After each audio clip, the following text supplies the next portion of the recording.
Welcome to Plugged In, a podcast by Okefenokee OREMC about our co-op, our community, and our shared connections. I'm Michelle Hutchins, your Director of Communications and Marketing. And joining me again today is our General Manager, John Middleton. John, hi, Michelle. Thanks for coming back. We sat at this table about a year ago and talked about what it really means to go green and that it's not as easy as it appears. Right.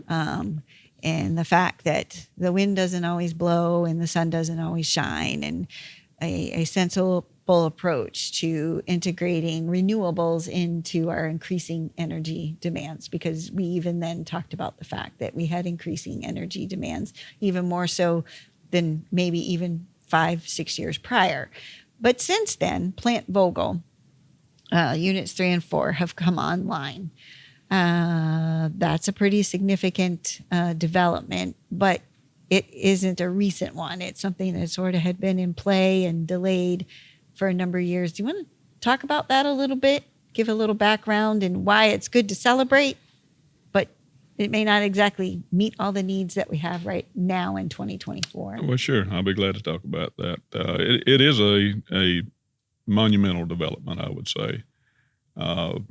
While it's a project that's been underway for a long time, the units 3 and 4 have just recently gone commercial. Unit 3 went commercial last fall, and then Unit 4 went into commercial operation this spring. And it's a big deal because these are the first newly constructed nuclear units in the U.S. To be completed in over 30 years. It's about 2,200 megawatts of capacity. That's a very high capacity factor. So if you look at that, it's capable of producing, over 17 million megawatt hours on an annual basis, which is enough to power about 500,000 homes. And all of that energy is carbon free, and these resources have a very long life. They're initially licensed for 60 years, but I think that they'll be good for an 80-year life at a minimum. So it's a big deal. And carbon free, even a bigger deal. Yeah. Since one of the things we talked about previously and is still a driver in where we are with capacity and potentially reliability, which is the impetus for having this conversation in the first place to the average consumer member of ours, is the fact that our environmental policies are driving energy policies. And, we hear a lot about renewables, but it can't meet all of the demands. And so, yes, policy is one of the driving factors in our growing demand for power. Technology and the continued electrification of things, those three combined just kind of really create an increased demand because, originally, and I think you said it, Vogtle was supposed to come online in 2019. And so when it was originally designed out, it was to meet a certain capacity, but those needs have increased even since then. Yes, our capacity needs as an industry, and certainly here in the state of Georgia, have increased dramatically over the last several years. If we look close to home here in Georgia, we continue to see very strong residential growth, particularly in our service area, and then huge industrial growth with the Hyundai plant that's coming to the Pooler area and the ancillary providers that will be locating in close proximity to that. And then the latest thing is data centers. Mm-hmm. As AI is taking off, there are many data center developers that are looking at locating in Georgia, and several have made a decision to locate in Georgia. And that's creating the need for thousands of megawatts of additional generating capacity. Well, and I think it just goes to show, too, how the landscape can change pretty significantly in a very short amount of time. These things weren't even on the horizon, per se, 5-6 years ago. And there's been a great deal of growth across the state of Georgia, like you said, and even in our own service area for bigger commercial industrial consumers that just kind of reinforces that, yes, we need the renewables, but we need other solutions.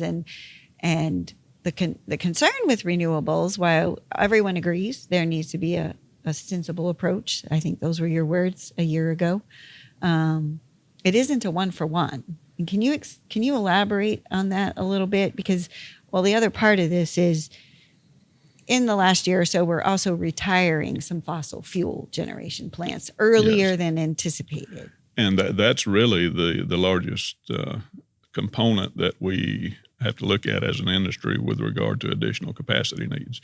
The growth is there that's driving capacity needs, but over the last decade, as an industry across the U.S., there's over 130,000 megawatts of coal-fired capacity that's been retired. That began years ago primarily because of more stringent environmental regulations. But as natural gas became more abundant and therefore less costly, economics drove the retirement of a lot of coal-fired plants. And we've seen the vast majority of the coal-fired plants here in Georgia have been retired.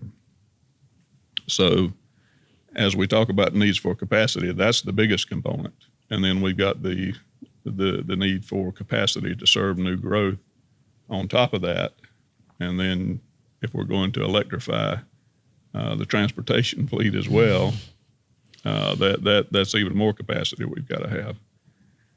So, if we look at where is this capacity coming from, some of it is coming from renewables, but as you alluded to, most of it is not, and that's simply because at present, renewables cannot replace traditional fossil fuel generation.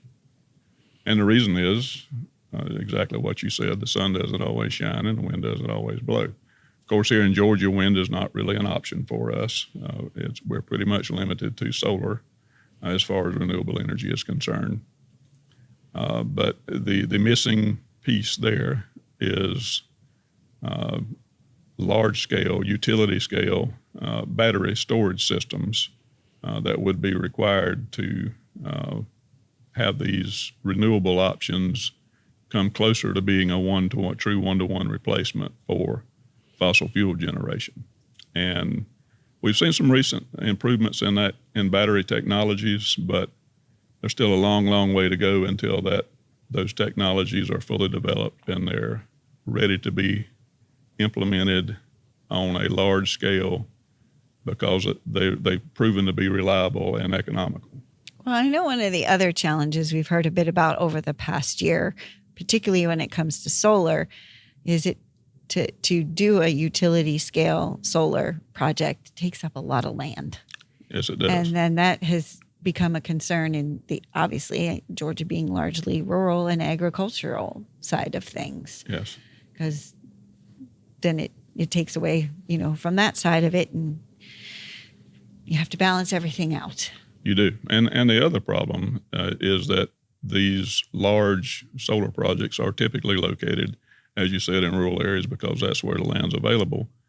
But the problem that creates is now you've got your generation that's located a long distance from the load center where you need to move that generation to. And solving that problem is going to require significant upgrades of the transmission system. Right. And so for our members listening, watching, trying to figure out, scratching their head, okay, well, what does this really mean to me? Well, what it really means to them is that when they flip that switch, they have the power they need. It is a reliability issue. It is it will be a reliability issue. It's got the potential to be a large reliability issue. Let me phrase it that way. And when we look at all these, the cost of adding all the transmission upgrades that will be necessary to implement this and integrate these new resources into the existing system, it's going to be a significant capital cost associated with that too. So ultimately, it's going to result in increased rates for members. Downline, yeah. So it does impact the average everyday member, and that's part of the reason we have these conversations is to bring those sort of out there national issues you hear and you see headlines on, but don't necessarily know how it connects to me as the everyday person just wanting to be able to cook my meal or have my refrigerator or plug in my EV if I have one, which I don't, but to be And able this to do time of this. year, I hope my air conditioner works. Well, exactly. It's been hot enough for that. Well, so we've talked about the fact that there are increasing needs nationwide, but in particular in Georgia, Florida as well. But how are we addressing those? Yes, it's great that units 3 and 4 of Vogtle came on, but there was a delay and a lot in the landscape has changed in that delay time period, and just life in general and how we live our lives has changed probably significantly since 2019. So what is Georgia doing to address its capacity needs? Because we aren't the only co-op in the state that has those needs. Okay. Yeah, I started to answer that question a moment ago, and I got half of it done, and then I digressed. So part of it is being addressed through the addition of renewables, where it makes sense to do that. But most of the additional capacity that we are acquiring or now planning to build is natural gas fired. Natural gas is abundant and cheap at present. And while it is a fossil fuel and there are carbon emissions associated with that, the carbon emissions from burning natural gas are significantly lower than those from burning coal to produce electricity. So our wholesale supplier, Oglethorpe Power, is building some new natural gas-fired generation facilities in Georgia. Construction should start on those probably in the next year or so, and they'll be coming online in the 28 to 29 time frame. OREMC has chosen to participate in those. So we're using a combination of factors or a combination of options to supply our capacity needs, both additional fossil generation options, renewable options, and some market purchases as well. Right. And I was going to add to that as well. So yes, so we'll be participating or be a recipient of some of the power that's going to be produced as a result of these new generation plants being built. But Green Power EMC is also, doing some additional large scale solar, and we're participating in some of that as well. We are. They've just recently begun a process to build 5 new solar developments throughout Georgia, total of about 450 megawatts, and OREMC is participating in that effort, and we'll add about 4.5 megawatts of solar capacity to our existing renewable supply. Well, I think the energy mix is an important thing to reiterate with our members. Is it isn't just any one thing, as we've been talking about. I mean, largely for us, it is nuclear, natural gas and nuclear. Yes. But there's also there is a little bit of coal, and then there's some of the renewables, as we talked about, hydro and some hydro as well. So power, so you flip the switch at home and the lights come on, or the dishwasher works, or your electronics work. It's coming from a variety of sources. Yes, and that's been the typical approach that the industry has taken, because diversity is a good thing in energy supply. Exactly. And we have talked about that before. And I think when we talked before, we talked a little bit about the fact, it's kind of alluding to Texas being so dependent on certain things when they had Uri. I think it was 2 or 3 winters ago, and all of that kind of did not work the way they anticipated. And because it was so focused on one thing, there wasn't the backups, which led to, as many may recall, I think it was a good couple weeks before everything came back on. Yes. Kind of at the same time, all of, the increased demand for power and the focus on renewables, there's also more from the environmental side to address carbon emissions from both existing plants and any that might be built. So the ones that Oglethorpe is looking to build could potentially be impacted this. Now, if I am correct, the rules were passed, but they've yet to be implemented, and they're kind of being up for debate right now. There's a big push on the part of our national organization to kind of push back and dispute on those. Can you explain a little bit about what those are and how might they impact what's being built in Georgia? Sure. So I think I would characterize it as more past the debate point and more of the challenge. The challenge, more, okay. More of a legal challenge to it now. Essentially what these EPA rules are trying to do is phase out fossil fuel generation, in my opinion. Now, they offer some options for the continued operation of fossil fuel generation through the use of carbon capture and sequestration technologies. The problem is these technologies are not proven from a technological standpoint, and they're not economical. Even if they were, there's no way that they could be implemented industry-wide in the time frames that are prescribed in the EPA regulations. I gotcha. So that's why I say that I think it's really an effort to phase out fossil generation. The other side of that coin is that if we phase out this fossil generation, what are we going to replace it with?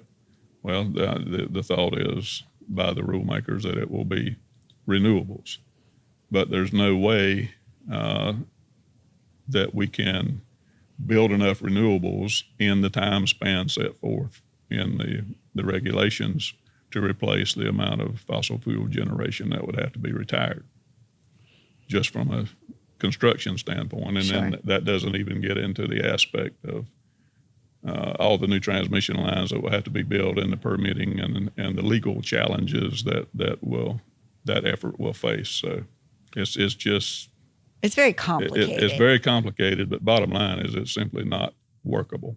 Well, and I think, that's the point of this, is to kind of drill down a little bit. You can see headlines, you can, on TV, on newspapers, on social media about different efforts and wanting to go green. And but I think, several of our members have even learned with the choice to add rooftop solar. There's nothing wrong with adding rooftop solar as long as you understand what you're getting. Yes. Because again, it isn't what tends to be sold and promised is you won't need power from the power company. Well, many have learned that that's simply not the case. You need a backup power supplier. Right.